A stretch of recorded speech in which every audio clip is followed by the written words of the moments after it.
संवैधानिक schedule tribes third amendment bill 2022।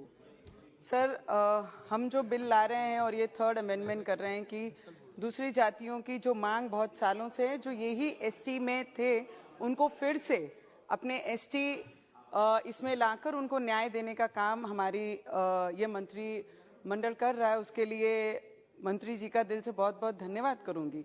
Schedule tribes के जितने भी लोग हमारे कलीग्स यहाँ पर बोले, सभी ने अपने अपने क्षेत्र के या अपने राज्यों के जितने भी ट्राइबल में रहने वाले आदिवासी भाई बहन हैं, उनकी समस्याओं के बारे में यहाँ बताया।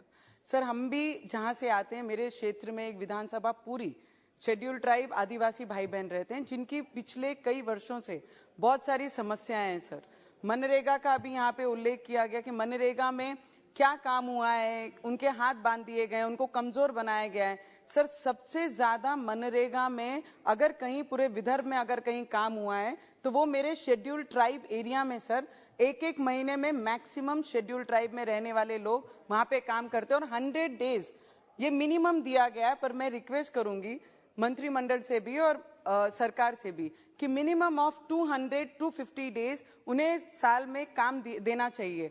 वहां पर सबसे बड़ी प्रॉब्लम है सर माल न्यूट्रिशन की और चिकन सेल्स की मैडम, क्योंकि वहां पर जो लोग रहते हैं ये सब चीजों की उनके बहुत बड़ी समस्या है। वहां पे हॉस्पिटल की कहीं सुविधाएं नहीं है, वो सुविधाएं हमें देना बहुत जरूरी है। और गर्भवती जब डिलीवर करती है तो अगर वहां पे कोई इमरजेंसी केस होता है तो 150 किलोमीटर उन्हें अमरावती आना पड़ता है और बीच में ऐसी दुर्घटना हो जाती है तो कई बार माता की भी डेथ हो जाती है और बच्चे की भी उसी के साथ डेथ हो जाती है।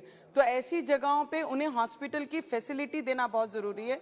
आज भी मेरे क्षेत्र में मैक्सिमम जगह मैडम ट्राइबल एरिया में कनेक्टिविटी नहीं है, टेलीफोन्स नहीं है, इंटरनेट काम करते नहीं है। 108 फोन करने जाए तो 108 फोन एमपी में लगता है। ये सभी समस्या है। उसके साथ एजुकेशन की मैडम बहुत बड़ी प्रॉब्लम है। जितने भी ट्राइबल एरिया, चंद्रपुर हो, हमारा अमरावती मेलघाट का क्षेत्र हो, जहां जहां ट्राइबल्स एरिया होते हैं वहां पर एक तो हमें भाषा की प्रॉब्लम है।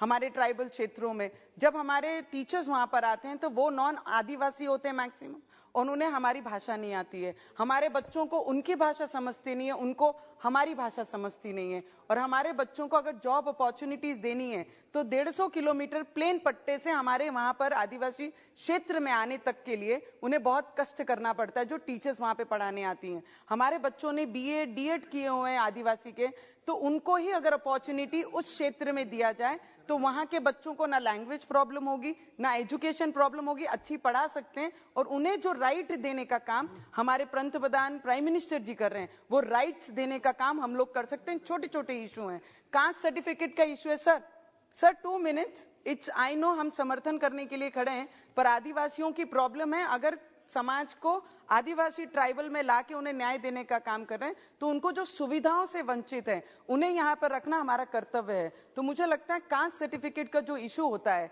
उन्हें उतने दूर से हमारे डिस्ट्रिक्ट लेवल पे आके डीएम से मिलकर चप्पलें घस जाती हैं, तभी भी उन्हें उनकी कास्ट सर्टिफिकेट वैलिडिटी मिलती नहीं है। तो ये छोटी छोटी प्रॉब्लम्स अगर हम सॉल्व कर पाएंगे तो मुझे लगता है हमारे आदिवासी भाई बहनों को बहुत न्याय दे पाएंगे। मैडम मंत्री महोदय यहाँ पर बैठे हैं, उनका पुनर्वसन मैडम, पुनर्वसन जब भी हम वहां पे करते हैं, पहले तो हमारे लोग आदिवासी जंगल छोड़कर बाहर सिटी में आने के लिए तैयार नहीं है। अगर वो जंगल छोड़कर प्लेन पट्टे में आते हैं तो उनको जो राइट्स देना चाहिए, घर छोड़ने का जो मुआवजा देते हैं वो 10 लाख रुपए देते हैं। और शहरों में 10 लाख रुपए में आज कहीं पर भी किसी को भी रहना बहुत मुश्किल है। तो उसके लिए पुनर्वसन की जो राशि रहती है उसे डबल ट्रिपल करके उन्हें सुविधा उस चीज की भी देनी चाहिए, तब जाके वो अपने घर, अपना जंगल, अपना प्यार छोड़कर वो शहरों में आएंगे। तो उसके लिए भी हम लोगों ने सोचना चाहिए मैडम। और मेडिकल इश्यूज बहुत ज्यादा हैं जो मैंने बताए हैं, और फार्मर्स के issue, last 1 minute sir, just 1 minute, किसानों के मुद्दे हैं मैडम। जब ट्राइबल क्षेत्र में हम जब रहते हैं तो वहां पर जितनी भी जगहें हैं वो फॉरेस्ट में आती हैं। फॉरेस्ट से हमको वो दी गई हुई जगहें कि यहाँ पे रहना बसरा करने के लिए आपको इतनी जगह हम देते हैं और उसमें आप खेती कर सकते हैं।